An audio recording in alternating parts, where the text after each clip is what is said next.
Hello. Today's verse is Matthew 12:12. How much more valuable is a person than a sheep?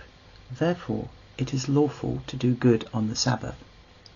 Now, to put that in context, the bit before comes, if your sheep has fallen into a pit on the Sabbath, will you not pull it out?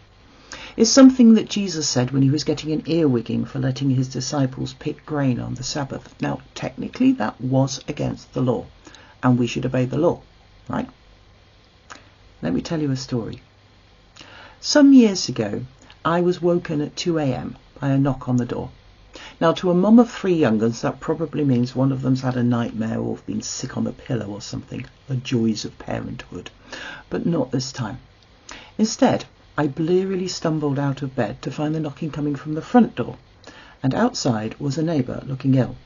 Now, he'd had a heart attack recently, so a 999 call later and 300 milligrams of aspirin, and I was driving him to A&E at flank speed. He was okay, as it turns out, but it's the journey that's significant. I committed several traffic violations on that trip. I almost certainly exceeded the speed limit. I went through 3 red lights. I turned down a road that said emergency ambulances only, and I parked on double yellows. And if it happened again tomorrow, I would do exactly the same thing.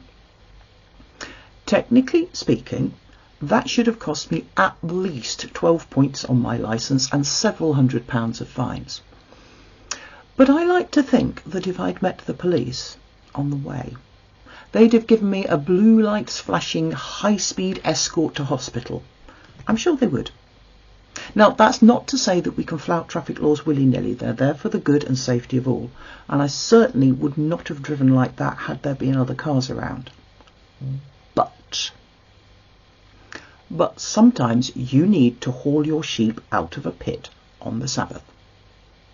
God is more interested in us acting justly and loving mercy and walking humbly than in how many holiness points we've racked up on our personal piety star chart.